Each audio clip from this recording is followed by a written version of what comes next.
Hello, good morning mga lalap. Today is Wednesday. Ayan, walang pasok yung mga bata. Dahil nga sa pumasok na si Helen, yung bagyong Helen, dito sa atin. Pero praise God, hindi siya maglalandfall. Yun ang magandang balita sa ating news update sa about weather. Yan. Sabi sa balita na dadaan lang siya kasi pataas siya ng ng dating. Baka daw ang niya, location niya sa, kung hindi sa Vietnam, sa China ng kasi yung Vietnam tsaka China halos magkatabi yata yan eh. So pasalamat din tayo kay Lord na yung mga bagyong dumadaan dito sa atin, hindi sila naglalandfall yan. Talagang mahal pa rin tayo ng ating Diyos na buhay. Yan. For today's video mga lalab, magluluto tayo ng sinabawan. Ayan. Nag-request yung aking mga apo na dahil malamig ang panahon, ito nagpapaluto sila ng ganito. Ayan. Siyempre, karne ito mga lalab, medyo mahal. Siyempre, nandito sila sa bahay, kaya gusto na natin silang pakainin ng masarap na ulam. Ayan. Ito, nandito yung ating pinapakulo ko na yung aking ilalaga mga lalab. Alam ko lahat ng mga Kapampangan nagluluto ng ganito pag yung gusto nilang kumain ng masarap na sabaw. Ayan, ito mga lalap.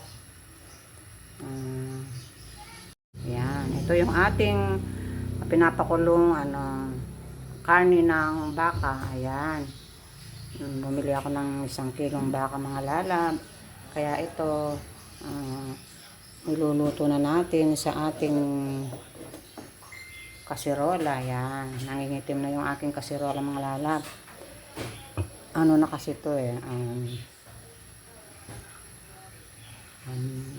matagal na tong natin pinapakinabangan tong kasirola na to. Matibay siya kaya hindi ko pa siya tinatapon kasi bukod sa malaki siya, lalo na pag nagsasabaw ka, maganda siyang gamitin. Yan. Ito yung ating baka mga lala. Puro laman ang baka. Walang walang buto-buto. Kaya ito puro laman yung nabili kong baka. Yan. Ito pinapakulo muna natin mga lala para lumambot ang kanyang karne. Yan. Takpan muna natin. At syempre ito yung ating mga pangsahog mga lalab. Ayan. Mahal-mahal ng mais ngayon mga lab, yung yellow corn.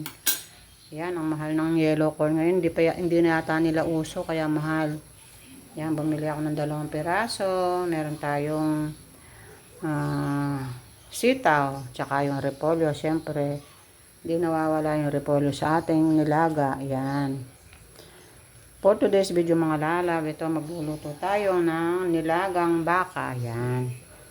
At dito sa ating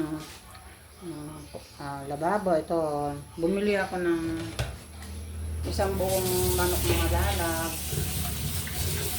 for stock sa ating ref para hindi tayo araw-araw namamalengke, lalo na ganong tag-ulan, mahirap mamalengke ng muulan. Kaya ito, bumili ako ng 1 buong manok. Ayan. Ayan. Tapos ito yung mga party niya. Iano natin pag ipa-fried na lang natin o fried chicken sa mga estudyante natin. Ayan. Ito nga ito pwede nating ilagay sa sopas. yung backbone, tsaka yung ano, yung breast. Ito, laki ng breast. Mahigit 1 kilo to mga lalab. Kaya ito, buos siya. Binili ko yan.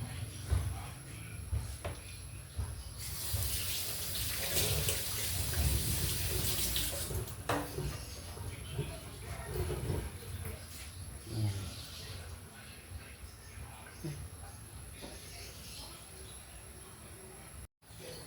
Ito, ano, ito yung ating dulagang baka. Ayan mga lalab. Nilagay ko na yung ating mais. Yan, yung yellow corn. Yan, pinapalambot na natin para ano.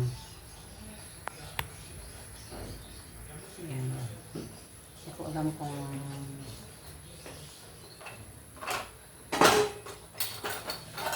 malambot na yung corn natin.